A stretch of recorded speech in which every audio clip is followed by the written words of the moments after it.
but they don't go to church. And if you love Jesus, then you ought to love the church, because Jesus loves going to church. There are people that come to church that really don't love the church, but Jesus enters into the synagogue. He comes again and to church because Jesus loves the church. A matter of fact, he died for the church. He gave up his life for the church.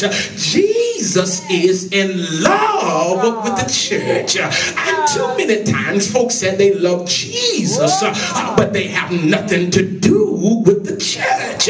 Well, if you love Jesus, then you ought to make your way to where Jesus makes his way. Jesus loves the church. The text says that he enters into the synagogue, and he enters into the synagogue because he loves the church. You ought to tell your neighbor, Jesus loves the church. Yeah, I want to go on the record and say that I love the church. Even though I've got to deal with people in their ups and their downs, I still love the church.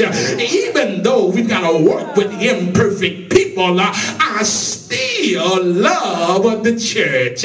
Even though you got to deal with some bumps in the road, I still love the church. And the reason why I love the church is because the church is a community of believers that manifest the presence of Jesus. And that's the reason why I love the church, because in spite of all of our imperfections, we can come together, touch and agree on anything, and the Lord has promised to be in the midst. And you've got to understand now that we are in a community of believers, and when you've got a community of believers, we've got some things in common. Notice now, Jesus, he loves the church, and he loves the church in such a way that when he hits the church, his presence automatically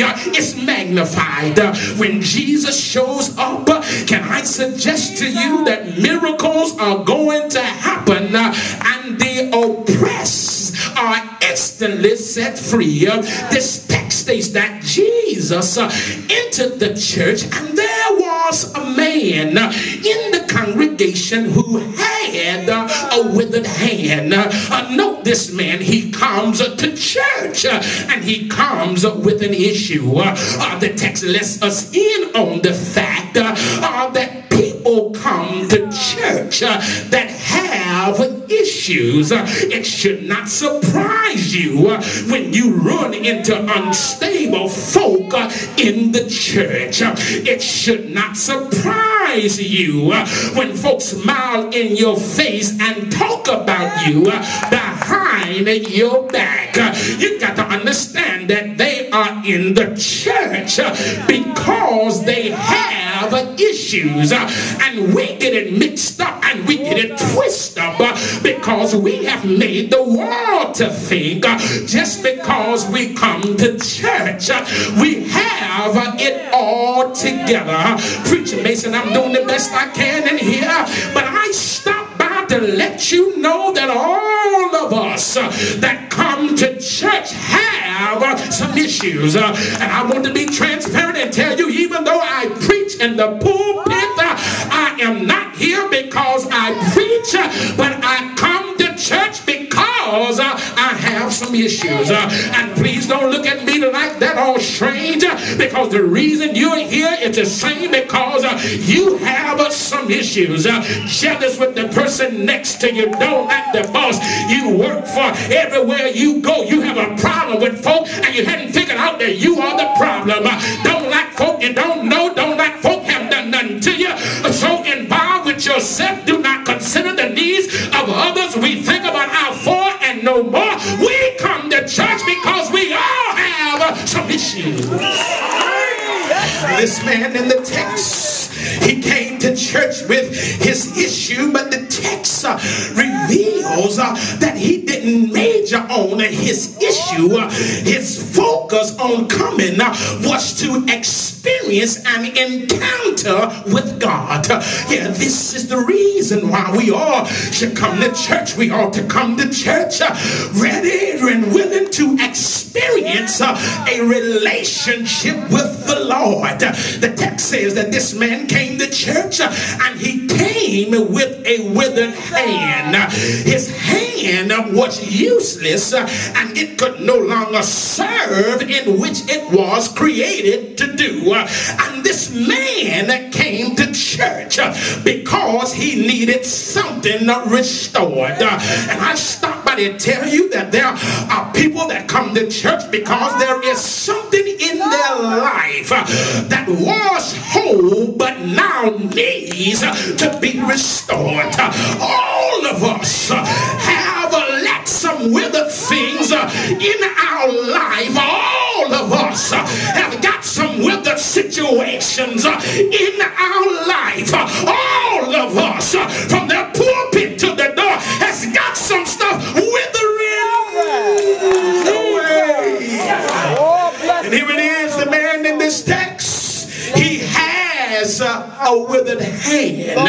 And don't be surprised, and don't be fooled, and don't be hoodwinked, because all of us have something that is withering away.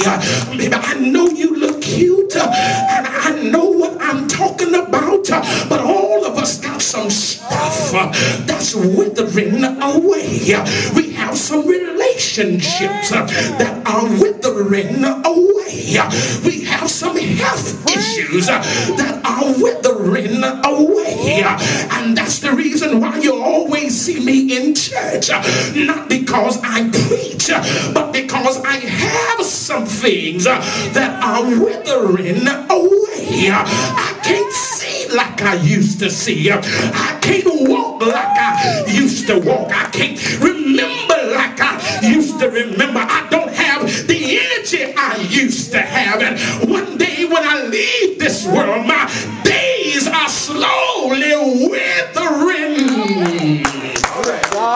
away.